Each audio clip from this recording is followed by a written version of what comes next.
പ്രിയപ്പെട്ടവരെ, ഇന്ന് ഓഗസ്റ്റ് 17-ാം തീയതിയാണ്. ചിങ്ങമാസം 1-ാം തീയതിയാണ്. എല്ലാവർക്കും ഒരിക്കൽ കൂടി ഹൃദ്യമായ നവവത്സര ആശംസകൾ നേരുകയാണ്. ഇന്ന് ഓഗസ്റ്റ് 17 അടുത്ത മാസം 17-ാം തീയതി കന്നിമാസം 1-ാം തീയതിയാണ്. ആ ദിവസത്തിൻ്റെ പ്രത്യേകത നമ്മുടെ പ്രിയപ്പെട്ട പ്രധാനമന്ത്രി നരേന്ദ്രമോദിയുടെ ജന്മദിനമാണ്. സെപ്റ്റംബർ 17 കന്നിമാസം 1-ാം തീയതി അദ്ദേഹത്തിന് 75 വയസ്സ് പൂർത്തിയാവും. 75 വയസ്സിൻ്റെ പ്രത്യേകത എന്താ വെച്ചാൽ, അത് നമ്മുടെ ഹിന്ദു വിശ്വാസമനുസരിച്ച് പ്രത്യേകിച്ച് വലിയ പ്രസക്തിയോ പ്രാധാന്യമൊന്നുമില്ല. 70 വയസ്സിന് സപ്തതി എന്ന് പറയും, 80 വയസ്സിന് അശീതി എന്നും, 84 വയസ്സാകുമ്പോൾ അതിന് ശതാഭിഷേകം എന്നും പറയും. അല്ലാതെ വേറെ പ്രത്യേകിച്ച് മഹത്വമോ വിശേഷമോ ഗാംഭീര്യമോ ഒന്നുമുണ്ട് എന്നെനിക്ക് തോന്നുന്നില്ല. ഇനി വല്ല പണ്ഡിതന്മാരായ ആളുകൾ പറയുകയാണെങ്കിൽ തിരുത്താനും തയ്യാറാണ്. എൻ്റെ അറിവിൽ ഇതുവരെ ഒന്നുമില്ല. 75 വയസ്സായാൽ രാഷ്ട്രീയത്തിൽ നിന്ന് വിരമിക്കണം, അല്ലെങ്കിൽ പ്രധാനമന്ത്രി സ്ഥാനത്ത് നിന്ന് രാജിവെക്കണം എന്ന് രാഷ്ട്രീയമായ കീഴ്വഴക്കമില്ല. അതുപോലെ ഭരണഘടനാപരമായ നിയമപരമായ എന്തെങ്കിലും നിബന്ധനയുമില്ല. രാഷ്ട്രീയക്കാർക്ക് 90 വയസ്സും 100 വയസ്സൊന്നും ഒരു പ്രായമല്ല എന്നാണ് ആളുകൾ തമാശയായിട്ട് പറയുന്നത്. നമ്മുടെ വി.എസ്. അച്യുതാനന്ദൻ മുഖ്യമന്ത്രിയായത് 80 വയസ്സിന് ശേഷമാണ്. അദ്ദേഹം വളരെ കാലം പ്രതിപക്ഷ നേതാവായിരുന്നു എന്നുള്ളത് വെച്ച് നോക്കും. CPM-ൽ 75 വയസ്സ് എന്നൊരു പ്രായപരിധി ഇപ്പോൾ സമീപകാലത്ത് പാർട്ടി ബൈലോ അഥവാ പാർട്ടി ഭരണഘടന ഭേദഗതി ചെയ്ത് ഉണ്ടാക്കിയിട്ടുണ്ട്. CPI-ലും ഉണ്ടാക്കിയിട്ടുണ്ട്. ഇതൊക്കെ അസൗകര്യക്കാരായ ചില നേതാക്കന്മാരെ ഒഴിവാക്കാൻ വേണ്ടിയിട്ടാണ് എന്ന് ചില കുബുദ്ധികൾ പറയുന്നുണ്ട്. എങ്കിൽ പോലും അതിനൊരു തത്വമുണ്ട്. ഒരു പ്രിൻസിപ്പിളിൻ്റെ അടിസ്ഥാനത്തിലാണ് അങ്ങനെ ഒരു നിബന്ധന ഉണ്ടാക്കി കൊടുത്തിട്ടുള്ളത്. ചെറുപ്പക്കാർക്ക് കൂടുതൽ പേർക്ക് അവസരം കൊടുക്കാൻ. ഈ ഒരുപാട് പ്രായമായി 2 കാലും കുഴിയിലായ നേതാക്കന്മാരെ മാറ്റാൻ, ഭൂമിക്ക് ഭാരമായ ആളുകളെ നീക്കം ചെയ്യാനും വേണ്ടിയിട്ടാണ്. കോൺഗ്രസ്സിൽ ഭാഗ്യം കൊണ്ട് അങ്ങനെ യാതൊരു വ്യവസ്ഥയില്ല. പണ്ട് KSUക്കാർ പറഞ്ഞ പോലെ വൈദ്യശാസ്ത്രം പരാജയപ്പെടുന്നവരെ ആളുകൾ അതാത് സ്ഥാനത്ത് കടിച്ചു തൂങ്ങിയിരിക്കും. ഏതായാലും BJPയെ സംബന്ധിച്ചുള്ള ഇങ്ങനൊരു നിബന്ധന പാർട്ടിയുടെ ഭരണഘടന അനുസരിച്ചില്ല. എങ്കിലും നമ്മുടെ ഇപ്പോഴത്തെ പ്രധാനമന്ത്രി നരേന്ദ്രമോദി നേരത്തെ 2014 ആദ്യം പ്രധാനമന്ത്രി ഇപ്പോൾ പുള്ളി കൊണ്ടുവന്ന ഒരു വ്യവസ്ഥയാണ് 75 വയസ്സ് കഴിഞ്ഞ നേതാക്കന്മാർ ഉത്തരവാദിത്തപ്പെട്ട സ്ഥാനങ്ങൾ വഹിക്കാൻ പാടില്ല. MLA ആയിട്ടോ MP ആയിട്ടൊക്കെ ഇരിക്കാം. പക്ഷേ പ്രധാനമന്ത്രി, ആഭ്യന്തരമന്ത്രി, രാജ്യരക്ഷാമന്ത്രി മുതലായ പദവികളിൽ നിന്നും അവരെ മാറ്റി നിർത്തും, അല്ലെങ്കിൽ അവർ മാറി നിൽക്കണം. അങ്ങനെ ഒരു മാർഗനിർദ്ദേശക മണ്ഡൽ ഉണ്ടാക്കിയിട്ടാണ് വന്യവയോധികരായ മുരളി മനോഹർ ജോഷിയെയും അതുപോലെ ലാൽ കൃഷ്ണ അദ്വാനിയൊക്കെ മാറ്റി നിർത്തിയത്. പിന്നീട് 75 വയസ്സ് പൂർത്തിയായപ്പോഴാണ് നമ്മുടെ നജ്മ ഹെപ്തുള്ളയെ കേന്ദ്ര മന്ത്രിസഭയിൽ നിന്ന് ഒഴിവാക്കിയിട്ട് ഗവർണറായിട്ട് പറഞ്ഞുകൊണ്ട്. ഗവർണർമാർക്ക് കുഴപ്പമില്ല, 95 വയസ്സായാലും ഗവർണറായിരിക്കാൻ ഭരണഘടനാപരമായിട്ട് വിലക്കൊന്നുമില്ല. എന്ന് മാത്രമല്ല, ഗവർണറെ സംബന്ധിച്ചിടത്തോളം ഈ പരിചയസമ്പത്ത് കൂടുതലുണ്ടാകുന്നതാണ് നല്ലത്. ഈ പൊതു നിയമത്തിന് ഒരു അപവാദമേ BJPയുടെ ചരിത്രത്തിലുണ്ടായിട്ടു. അത് BS യെദ്യൂരപ്പയെ കർണാടകത്തിൽ മുഖ്യമന്ത്രിയായിട്ട് അയച്ചതാണ്. അന്ന് അദ്ദേഹത്തിന് 75 വയസ്സ് കൂടുതലുണ്ടായിരുന്നു. കാരണം യെദ്യൂരപ്പയെ പോലെ ഒരു നയചാതുര്യമുള്ള ആൾക്ക് മാത്രമേ കർണാടകത്തിലെ അന്നത്തെ സാഹചര്യത്തിൽ കോൺഗ്രസ് സർക്കാരിനെ അട്ടിമറിക്കാൻ, കോൺഗ്രസിൽ നിന്ന് ജനതാദളിൽ നിന്നൊക്കെ MLA-മാരെ ചാക്കിട്ട് പിടിച്ച് ഈ പിടിച്ചവരെ മുഴുവൻ മന്ത്രിമാരാക്കി, മന്ത്രിമാരായവരെ മുഴുവനും MLA സ്ഥാനം രാജിവെപ്പിച്ച് അവരെ BJP ചിഹ്നത്തിൽ മത്സരിപ്പിച്ച് ജയിപ്പിച്ച് മന്ത്രിസഭ നിലനിർത്താൻ പറ്റുമായിരുന്നു. അതുകൊണ്ട് അദ്ദേഹത്തിന് ഒരു ഇളവ് കൊടുത്തു.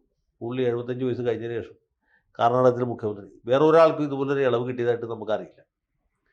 ഇനി അഥവാ ആർക്കെങ്കിലും കിട്ടിയിട്ടുണ്ടെങ്കിൽ തന്നെ ഞാൻ എൻ്റെ ശ്രദ്ധയിൽപ്പെട്ടില്ല. അപ്പോൾ അങ്ങനെ നിബന്ധന ഉണ്ടാക്കിയ മോഡിക്ക് 75 വയസ്സാവും. അദ്ദേഹം പ്രധാനമന്ത്രി സ്ഥാനത്ത് വിരമിക്കുമ്പോൾ അദ്ദേഹത്തിന് അതോ ഇനി പിണറായി വിജയൻ പറഞ്ഞ പോലെ എല്ലാവർക്കും പ്രായപരിധി ബാധകമാണ്, എനിക്ക് മാത്രം ബാധകമല്ല എന്ന നിലപാട് പുള്ളി സ്വീകരിക്കുമോ എന്ന് നമുക്കറിയില്ല. ഏതായാലും ഇദ്ദേഹം ഇങ്ങനെ ഒരു നിലപാട് സ്വീകരിക്കുമ്പോൾ അധികം വൈകാതെ ഈ പരിപാടി നിർത്തി വേറെ എന്തെങ്കിലും ഏർപ്പാടിന് പോകും. പുള്ളി വാനപ്രസ്ഥത്തിനോ സന്യാസത്തിനൊക്കെ പോകാൻ സാധ്യതയുണ്ട് എന്ന് ഇദ്ദേഹത്തോട് വിരോധമുള്ള ആളുകൾ, അദ്ദേഹം പ്രധാനമന്ത്രിയെ തുടരുന്നതിനോട് വിയോജിപ്പുള്ള ആളുകൾ കുറേ കാലമായിട്ട് പ്രചരിപ്പിക്കുന്നുണ്ട്. ഒരു കൊല്ലത്തിന് മേലായിട്ട് ഈ പ്രചാര വയല വളരെ ശക്തമാണ്. പക്ഷേ സെപ്റ്റംബർ 17 എന്ത് സംഭവിക്കും എന്ന് നമുക്ക് ആർക്കും അറിയില്ല. പക്ഷേ എനിക്ക് തോന്നുന്നത് പുള്ളി ഈ രാജ്യത്തെ അങ്ങനെ വേറെ ആരെങ്കിലും കയ്യിൽ ഇട്ടെറിഞ്ഞു കൊടുത്തിട്ട് പോവുകയില്ല എന്നാണ്. മാത്രമല്ല, ഇന്നത്തെ സങ്കീർണമായ രാഷ്ട്രീയ, സാമ്പത്തിക, സാമൂഹിക അവസ്ഥയിൽ ഇദ്ദേഹത്തിനെ റീപ്ലേസ് ചെയ്യാൻ പറ്റിയ വേറൊരാൾ BJPയിലോ അല്ലെങ്കിൽ വേറെ ഏതെങ്കിലും പാർട്ടിയിലോ ഉണ്ട് എന്നെനിക്ക് തോന്നുന്നില്ല. വേറെ ഏതെങ്കിലും പാർട്ടിയിൽ ഉണ്ടായിട്ട് കാര്യമില്ല. കാരണം പാർലമെൻറ്റിൽ ഭൂരിപക്ഷമുള്ളത് NDAക്കാണ്. അതിലെ പ്രധാനപ്പെട്ട പാർട്ടി BJP ആണ്. ആ പാർട്ടിയിൽ നിന്നല്ലാതെ വേറൊരു പ്രധാനമന്ത്രി ഈ വരുന്ന 4 കൊല്ലം ഉണ്ടാകാൻ സാധ്യതയില്ല. അപ്പോൾ ഇനി RSS നേതാവിന് മോഹൻ ഭാഗവത് 75 വയസ്സിൽ വിരമിക്കും. അപ്പോൾ ആ കൂട്ടത്തിൽ നരേന്ദ്രമോദി വിരമിച്ച് കാണണമെന്നാണ് പുള്ളിയുടെ താല്പര്യം എന്ന് പറയുന്നവരുണ്ട്. അദ്ദേഹത്തിൻ്റെ താല്പര്യം അനുസരിച്ചല്ല ഇദ്ദേഹം പ്രവർത്തിക്കുന്നത് എന്നുള്ള വേറൊരു കാര്യമാണ്. ഏതായാലും ഭാഗവത് വിരമിക്കുമോ ഇല്ലയോ എന്നുള്ളത് നമുക്ക് പ്രസക്തമല്ല. ഇന്ത്യൻ പ്രധാനമന്ത്രി വിരമിക്കുമോ ഇല്ലയോ എന്നുള്ളത് വളരെ പ്രധാനമാണ് തന്നെ. അങ്ങനെ നരേന്ദ്രമോദി വിരമിക്കും എന്ന് ഞാൻ വിചാരിക്കുന്നില്ല. പക്ഷേ ഇതുപോലൊരു സാഹചര്യം പണ്ട് 1958 ഉണ്ടായിട്ടുണ്ട്. 1958 ജവഹർലാൽ നെഹ്റു വിരമിക്കാൻ താല്പര്യപ്പെട്ടു. അദ്ദേഹം പ്രധാനമന്ത്രി സ്ഥാനം ഒഴിയാൻ ആഗ്രഹിക്കുന്നു എന്നൊരു വാർത്ത അദ്ദേഹത്തിൻ്റെ തന്നെ സോഴ്സുകൾ ഉപയോഗിച്ച് പത്രത്തിലൊക്കെ വന്നു. ഉടനെ തന്നെ ഈ രാജ്യത്തുള്ള മുഴുവൻ കോൺഗ്രസ്സുകാരും കാശ്മീർ തൊട്ട് കന്യാകുമാരി വരെ അല്ലെങ്കിൽ റാൺ ഓഫ് കച്ച് തൊട്ട് അരുണാചൽ പ്രദേശ് വരെയുള്ള സകല കോൺഗ്രസ്സുകാരും ചാടി എഴുന്നിട്ട് അയ്യോ നെഹ്റു പോകല്ലേ എന്ന് പറഞ്ഞ് ഭയങ്കര കൂട്ടക്കരച്ചിലായി. ഈ നെഹ്റുവിനൊരു കുഴപ്പമുണ്ടായിരുന്നു. പുള്ളി ആളുകളുടെ സങ്കടം കണ്ടാൽ കരളരിഞ്ഞു പോകും. കണ്ണീര് കണ്ടാൽ പുള്ളി ആകെ ചകിതനാവും. അങ്ങനെ നെഹ്റു ചകിതനായി അദ്ദേഹം രാജിവെക്കുന്നില്ല എന്ന് തീരുമാനിച്ചു. സത്യം പറഞ്ഞാൽ നെഹ്റു 1958 രാജിവെച്ച് പോയിരുന്നെങ്കിൽ പുള്ളി ഈ പ്രസ്ഥാനം ഉപേക്ഷിച്ച് സമാധാനപരമായിട്ട് കുടുംബജീവിതം നയിച്ചിരുന്നെങ്കിൽ രാജ്യത്തിൻ്റെ ഭാവി ഒരുപക്ഷെ മെച്ചപ്പെട്ടാണ്. നെഹ്റുവിൻ്റെ തന്നെ ഈ യശസ് വർദ്ധിക്കുമായിരുന്നു. കാരണം 1958 വിജയിച്ച് നിൽക്കുന്ന നെഹ്റുവാണ്. അദ്ദേഹം ബന്ദൂക്ക് കോൺഫറൻസ് നടത്തുന്നു, ചേരിചേരാ സമ്മേളനങ്ങൾ നടത്തുന്നു. ലോകത്തിന് മുഴുവനും ഈ ചേരിചേരായ്മയുടെ സമാധാനപരമായ സഹവർത്തിത്വത്തിൻ്റെ സന്ദേശം നൽകുന്നു. അങ്ങനെ ജയിച്ച് നിൽക്കുകയാണ്. പക്ഷേ അതിനുശേഷമാണ് പുള്ളിയുടെ ജീവിതത്തിൽ പല കറുത്ത പാടുകളും ഉണ്ടായത്. 1959 കമ്മ്യൂണിസ്റ്റ് സർക്കാരിനെ പിരിച്ചു, ജനാധിപത്യ വിരുദ്ധമായ രീതിയിൽ. പിന്നെ 1958 ശേഷമാണ് ഈ ചൈനയുടെ കയ്യേറ്റം കണ്ടുപിടിച്ചത്. ചൈനക്കാർ ഇന്ത്യയുടെ അകത്തേക്ക് കടന്നു കയറി സ്ക്വയർ കിലോമീറ്ററുകൾ ധാരാളം കൈക്കലാക്കി. ഇന്ത്യയുടേതായ ലഡാക്കിൽ കൂടി അവർ പാകിസ്ഥാനിലേക്ക് ഒരു വലിയ ഹൈവേ ഉണ്ടാക്കി. അരുണാചൽ പ്രദേശ് നമ്മളിപ്പോൾ വിളിക്കുന്ന പഴയ നേഫയുടെ ഒരുപാട് ഏരിയ ഇവന്മാർ കൈക്കലാക്കി. അതൊക്കെ പാകിസ്ഥാൻ അല്ല, അവർ ചൈനയാണെന്ന് പറഞ്ഞു. അപ്പോൾ ഇങ്ങനെയൊക്കെയുള്ള പല തിരിച്ചടികൾ നേരിട്ടത് ഇതിന് ശേഷമാണ്. അതിനുശേഷമാണ് അദ്ദേഹത്തിൻ്റെ പ്രാണനെടുത്ത കുപ്രസിദ്ധമായ ചൈന യുദ്ധം ഉണ്ടായത് 1962. അതോടുകൂടി തന്നെ നെഹ്റു ശാരീരികമായിട്ടെങ്കിലും മാനസികമായിട്ടും മരിച്ചു കഴിഞ്ഞു. പിന്നെ 64 അദ്ദേഹത്തിൻ്റെ പ്രാണം പോയെന്ന് വന്നു. അപ്പോൾ 58 പുള്ളി സ്വരം നന്നായിരിക്കുമ്പോൾ പാട്ട് നിർത്തി പോയിരുന്നെങ്കിൽ മഹാഗായകനായിട്ട് കരുതപ്പെട്ട. ഇപ്പോഴും പുള്ളിയുടെ മഹത്വത്തിന് കുറവൊന്നുമില്ല എങ്കിൽ പോലും. അപ്പോൾ ഈ സ്വരം നന്നായിരിക്കുമ്പോൾ പാട്ട് നിർത്തുക എന്നുള്ള വളരെ പ്രധാനപ്പെട്ട കാര്യമാണ്.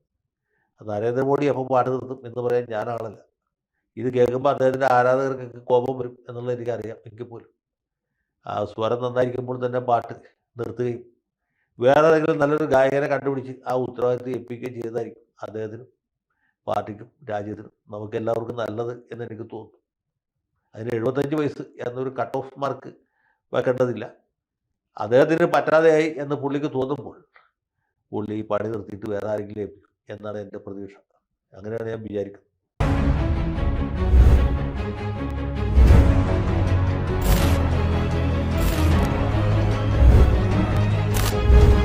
കൂടുതൽ വാർത്തകളും വിശേഷങ്ങളും നിങ്ങളിലേക്ക് എത്താൻ ABC മലയാളം സബ്സ്ക്രൈബ് ചെയ്യുക, ബെൽ ബട്ടണും അമർത്തുക.